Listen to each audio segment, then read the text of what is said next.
हंगाम तोंडावर असताना हिंगोलीत कृषी विभागाने बनावट खतांविरोधात मोठी कारवाई केली आहे। हिंगोलीच्या मसोड गावात पोलिसांनी आणि कृषी विभागानं संयुक्त छापा टाकून तब्बल 690 पोत्यांनी भरलेला जिप्सम खताचा ट्रक जप्त केलाय। धक्कादायक बाब म्हणजे या खताच्या पोत्यांवर कोणताही बॅच नंबर किंवा लॉट नंबर नव्हता।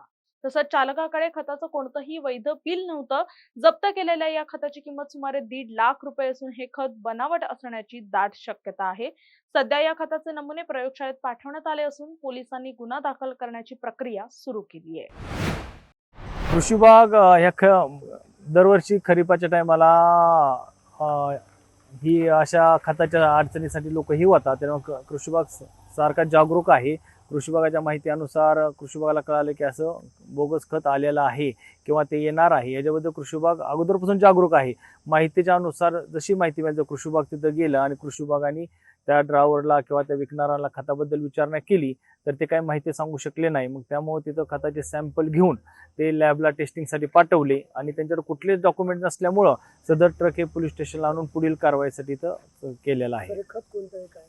हे खत त्याच्यावर जर बघितलं तर जिप्सम पावडर म्हणून त्यांनी लिहिलेलं आहे, पण जिप्सम पावडर आहे तर त्याच्यावर बॅच नंबर नाही, लॉट नंबर नाही आणि ते आम्हाला बिल पण दाखवू शकले नाही की कुठून आणलंय, काय आणलं आहे। फक्त त्यांनी सांगितलं राजस्थान नागौरमधून आणलेलं आहे। मग त्याच्यामुळं हे जर खरेदी केलेलं बिल किंवा शेतकऱ्याला विकताना बिल हे आपल्या मार्गदर्शन सूचनेप्रमाणे देणं अपेक्षित असतं। त्याच्यामुळं ते आम्हाला काही न मिळाल्यामुळे आम्हाला संशय आल्यामुळे आम्ही ते इथं घेऊन आलेलो आहोत। आणि तसं कृषी विभागाने शेतकऱ्याला खरीपाच्या सुरुवातीलाच आव्हान केलेलं आहे की तुम्ही ऑथराइज डीलरकडूनच खतं घ्यावी, त्याचं बिल घ्यावा, कुठल्याही फिरस्ती लोकांकडून खते घेऊ नये आणि गावात जर असं काय आलं तर ते कृषी विभागाला तात्काळ कळवा। कृषी विभाग सतर्क आहे। प्रकरणामध्ये कोण कोण आहे सर? काही नाव निष्पन्न झाले का? नाही, नाव निष्पन्न नाही झाले, कारण की तिथे गेल्यानंतर ट्रक उभा होता, लोक जमले होते आणि तिथं असं वैयक्तिक कोणाचं नाव किंवा काय असं नव्हतं तिथं काही। पैसे कोण घेत होतं सर खत विक्री करून?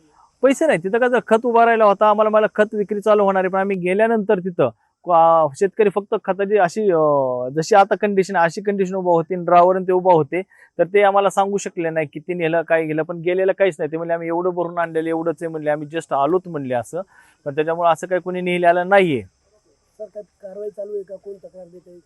तक्रार भरारी पथकातून आम्ही तक्रार करतोय। संशय ह्याच्यामुळे आम्हाला माहिती मिळाल्यामुळे भरारी पथकच कारवाई करत आहे। याच्यामध्ये गुन्हा दाखल होईल? गुन्हा दाखल होईल, आता प्रक्रिया चालू आहे आता त्याची।